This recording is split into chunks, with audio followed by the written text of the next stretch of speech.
साथियों नमस्कार। बहुत स्वागत है हमारे इस चैनल में। दोस्तों इस वीडियो के अंदर अभी हम लोगों के भारतीय संविधान में राष्ट्रीय आपात उपबंध इससे रिलेटेड टॉप 40 क्वेश्चन देखने वाले हैं, जो कि आपके आने वाले एग्जाम से railway, NTPC, group D, SSC और दिल्ली पुलिस के लिए काफ़ी इम्पोर्टेंट है।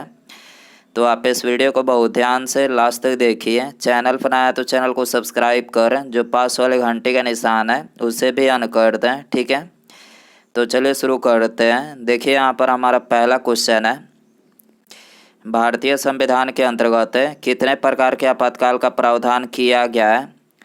तो देखिए भारतीय संविधान के अंतर्गत ये 3 प्रकार के आपातकाल का प्रावधान किया गया है, ठीक है। पहला राष्ट्रीय आपातकाल, जिसका उल्लेख अनुच्छेद 352 में किया गया है। दूसरा वित्तीय आपातकाल, इसका उल्लेख अनुच्छेद 360 में किया गया है। और तीसरा ये राज्य संवैधानिक आपातकाल, ठीक है, इसका उल्लेख जो है अनुच्छेद 356 में किया गया है, ठीक है। क्वेश्चन नंबर 2 है, अखिल भारतीय ट्रेड यूनियन कांग्रेस के प्रथम अध्यक्ष निम्नलिखित में से कौन थे।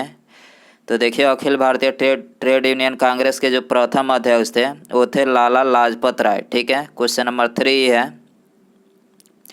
भारतीय संविधान के किस अनुच्छेद के अंतर्गत राष्ट्रीय आपातकाल की उद्घोषणा राष्ट्रपति के द्वारा किया जाता है।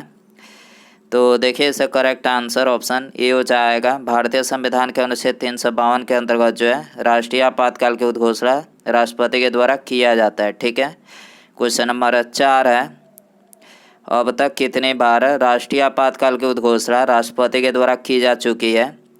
तो देखिए अभी तक जो है ये 3 बार राष्ट्रीय आपातकाल की उद्घोषणा राष्ट्रपति के द्वारा की जा चुकी है, ठीक है। पहली बार कब किया गया था, तो ये 1962 में, ठीक है। दूसरी बार 1971 में और तीसरी बार ये 1975 में किया गया था, ठीक है। क्वेश्चन नंबर 5 है, राष्ट्रपति राष्ट्रीय आपातकाल की उद्घोषणा किन परिस्थितियों में कर सकता है। तो देखिए इसे करेक्ट आंसर ऑप्शन डी हो जाएगा, इनमें से सभी परिस्थितियों में कर सकता है। यानी देश में युद्ध का माहौल हो, बाहरी आक्रमण या फिर सशस्त्र विद्रोह, यानी इन तीनों परिस्थितियों में राष्ट्रपति जो है ये राष्ट्रीय आपातकाल की उद्घोषणा कर सकते हैं, ठीक है। क्वेश्चन नंबर 6 है, बाह्य आक्रमण के आधार पर अब तक राष्ट्रपति ने कितनी बार राष्ट्रीय आपातकाल की उद्घोषणा की है।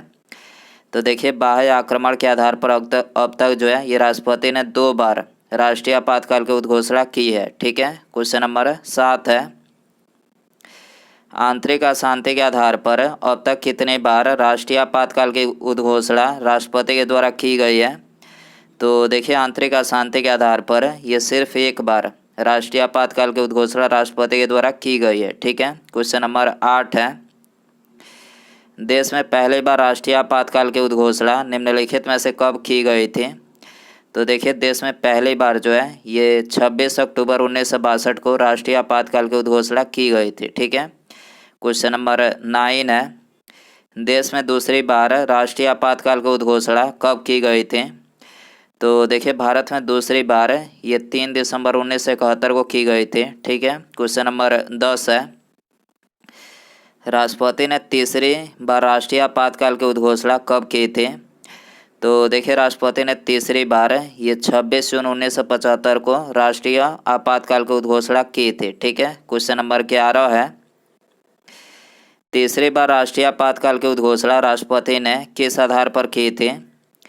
तो देखिए तीसरी बार राष्ट्रीय आपातकाल की उद्घोषणा राष्ट्रपति ने ये आंतरिक अशांति के आधार पर की थी, ठीक है। क्वेश्चन नंबर 12 है, प्रथम राष्ट्रीय आपातकाल की उद्घोषणा के समय देश के राष्ट्रपति कौन थे।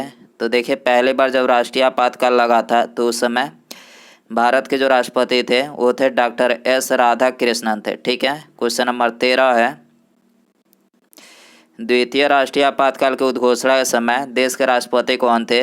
तो देखिए दूसरी बार जब राष्ट्रीय आपातकाल लगा था तो उस समय देश के जो राष्ट्रपति थे वो थे बीबी गिरी थे, ठीक है। क्वेश्चन नंबर 14 है, 1975 में तीसरे राष्ट्रीय आपातकाल की उद्घोषणा निम्नलिखित में से किसने की थी। तो देखिए तीसरी राष्ट्रीय आपातकाल की उद्घोषणा जो है ये किया गया था फखरुद्दीन अली अहमद के द्वारा, ठीक है। क्वेश्चन नंबर 15 है, राष्ट्रीय आपातकाल की अधिकतम अवधि सीमा कितनी है। तो देखिए राष्ट्रीय आपातकाल की जो अधिकतम मतलब इसका कोई समय सीमा नहीं है, ठीक है। तो यहाँ पर डी करेक्ट हो जाएगा। क्वेश्चन नंबर 16 है, राष्ट्रपति राष्ट्रीय आपातकाल की घोषणा निम्नलिखित में से किस आधार पर कर सकते हैं। तो देखिए इसका करेक्ट आंसर ऑप्शन डी हो जाएगा, ऊपर वर्णित सभी कारणों के आधार पर कर सकते हैं, यानी हथियारबंद विद्रोह के आधार पर, बाहरी आक्रमण के आधार पर और युद्ध के आधार पर, यानी इन तीनों परिस्थितियों में राष्ट्रपति जो है ये राष्ट्रीय आपातकाल की उद्घोषणा कर सकते हैं, ठीक है। क्वेश्चन नंबर 17 है, भारतीय संविधान के अनुच्छेद 352 के अनुसार राष्ट्रीय आपात की घोषणा निम्नलिखित में से किन परिस्थितियों में की जा सकती है।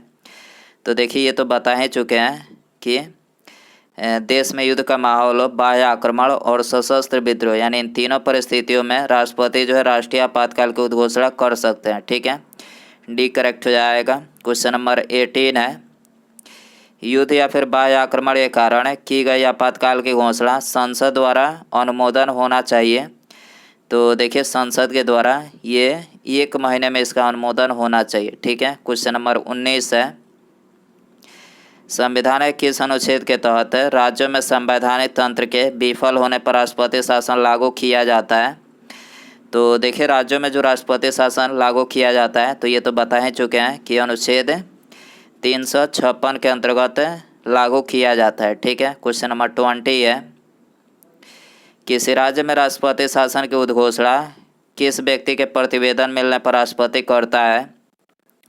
तो देखिए किसी भी राज्य में राष्ट्रपति शासन की उद्घोषणा राष्ट्रपति जो है ये उस राज्य के राज्यपाल के प्रतिवेदन मिलने पर राष्ट्रपति करते हैं, ठीक है। क्वेश्चन नंबर 21 है, किसी राज्य में समानता किसके परामर्श पर राष्ट्रपति शासन लागू किया जाता है। तो देखिए किसी राज्य में समानता जो राष्ट्रपति शासन लागू किया जाता है तो ये उस राज्य के राज्यपाल के परामर्श पर लागू किया जाता है, ठीक है। क्वेश्चन नंबर 22 है, किसी राज्य में राष्ट्रपति शासन की प्रारंभिक अवधि कितनी होती है। तो देखिए किसी राज्य में राष्ट्रपति शासन की जो प्रारंभिक अवधि होती है तो ये 6 माह की होती है, ठीक है। क्वेश्चन नंबर 23 है, संसद द्वारा प्रस्ताव पारित होने पर किसी राज्य में राष्ट्रपति शासन एक बार में कितने समय के लिए लागू होता है। तो देखिए एक बार में ये 6 महीने के लिए लागू होता है, ठीक है। संसद द्वारा प्रस्ताव पारित होने पर किसी राज्य में राष्ट्रपति शासन एक बार में कितने समय के लिए लागू होता है। तो ये 6 माह के लिए लागू होता है, ठीक है। क्वेश्चन नंबर 24 है, 42वें संविधान संशोधन अधिनियम 1976 द्वारा राष्ट्रपति शासन की 6 माह की अवधि को बढ़ाकर कितना कर दिया गया है। तो देखिए 42वें संविधान संशोधन अधिनियम 1976 के द्वारा राष्ट्रपति शासन की अवधि 6 माह से बढ़ाकर कितना किया गया है। तो ये 12 महीना कर दिया गया है, ठीक है। क्वेश्चन नंबर 25 है, प्रथम बार राष्ट्रपति शासन कब लागू किया गया था। तो देखिए पहली बार राष्ट्रपति शासन ये 20 जून 1951 को लागू किया गया था, ठीक है। क्वेश्चन नंबर 26 है, प्रथम बार राष्ट्रपति शासन किस राज्य में लागू किया गया था। तो पहली बार जो राष्ट्रपति शासन लागू किया गया था तो ये पंजाब राज्य में लागू किया गया था, ठीक है। क्वेश्चन नंबर 27 है, अब तक किस राज्य में सर्वाधिक लंबी अवधि तक राष्ट्रपति शासन लागू रहा है। तो देखिए सर्वाधिक लंबी अवधि तक ये जम्मू कश्मीर राज्य में जो है राष्ट्रपति शासन लागू रहा है, ठीक है। क्वेश्चन नंबर 28 है, राष्ट्रपति शासन की सर्वाधिक घोषणा निम्नलिखित में से किसके द्वारा की गई है।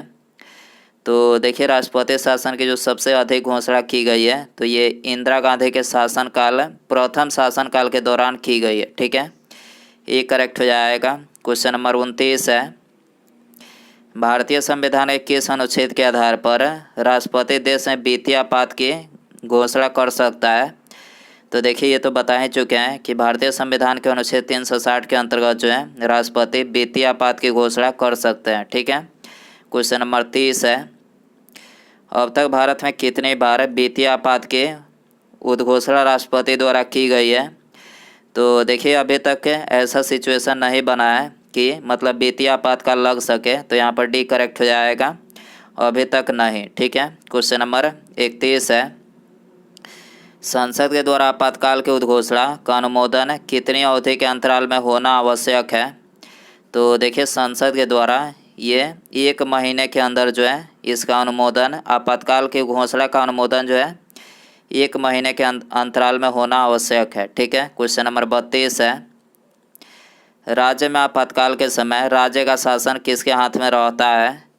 तो देखिए, राज्य में यदि आपातकाल लगा रहता है तो उस समय जो राज्य का शासन होता है तो ये राष्ट्रपति के हाथ में रहता है। ठीक है। क्वेश्चन नंबर 33 है, सुभाष चंद्र बोस ने अंग्रेजों के विरुद्ध अपना आंदोलन कहाँ से प्रारंभ किया था? तो देखिए, सुभाष चंद्र बोस ने ये अंग्रेजों के विरुद्ध अपना आंदोलन सिंगापुर से प्रारंभ किया था। ठीक है। क्वेश्चन नंबर 34 है, भारत में वित्त आयोग के सदस्यों की नियुक्ति निम्नलिखित में से किसके द्वारा किया जाता है? तो देखिए, भारत में वित्त आयोग के सदस्यों की नियुक्ति ये राष्ट्रपति के द्वारा किया जाता है। ठीक है। क्वेश्चन नंबर 35 है, राज्य लोक सेवा आयोग के सदस्यों की नियुक्ति निम्नलिखित में से कौन करता है? तो देखिए, राज्य लोक सेवा आयोग के सदस्यों की नियुक्ति ये प्रधानमंत्री के द्वारा किया जाता है। ठीक है। क्वेश्चन नंबर 36 है, भारतीय संविधान के किस संशोधन द्वारा प्रस्तावना में 2 शब्द समाजवादी और धर्मनिरपेक्ष जोड़े गए थे? तो देखिए, इसका करेक्ट आंसर ऑप्शन सी हो जाएगा। 42वें संविधान संशोधन के द्वारा जो है प्रस्तावना में 2 शब्द समाजवादी और धर्मनिरपेक्ष जो है जोड़ा गया था। ठीक है। क्वेश्चन नंबर 37 है, भारत की आज़ादी के समय इंग्लैंड में किस पार्टी की सरकार थी? तो देखिए, भारत की आज़ादी के समय इंग्लैंड में ये लेबर पार्टी की सरकार थी। ठीक है। क्वेश्चन नंबर 38 है, कितने वर्षों तक लगातार बाहर रहने पर नागरिकता समाप्त हो जाती है? तो देखिए, 7 वर्षों तक लगातार बाहर रहने पर नागरिकता जो है समाप्त हो जाती है। ठीक है। यदि भारत की कोई विदेशी व्यक्ति भारत की नागरिकता के लिए मतलब आवेदन करना चाहे तो कितना दिनों तक भारत में रहना पड़ेगा? तो 10 वर्षों तक जो है भारत में रहने के बाद जो है वो भारत की नागरिकता के लिए आवेदन कर सकता है। ठीक है। क्वेश्चन नंबर 39 है, संविधान के किस अनुच्छेद में संविधान संशोधन की प्रक्रिया का उल्लेख किया गया है? तो देखिए, भारतीय संविधान के अनुच्छेद 368 में जो है ये संविधान के संशोधन की प्रक्रिया का उल्लेख किया गया है। ठीक है। उसके बाद यहाँ पर हमारा अगला क्वेश्चन है, एक ही व्यक्ति को कितने बार भारत का राष्ट्रपति बनाया जा सकता है? तो देखिए, यहाँ पर आपको 4 ऑप्शन दिया गया है। तो दोस्तों, आप इसका आंसर जो है कमेंट बॉक्स में ज़रूर बताएं और चैनल पर नया तो चैनल को सब्सक्राइब कर जो पास वाले घंटे का निशान है इसे भी ऑन कर दें। ठीक है। और वीडियो पसंद आए तो वीडियो को एक लाइक ज़रूर करें। ठीक है। मिलते हैं अगले वीडियो में। Thanks for watching.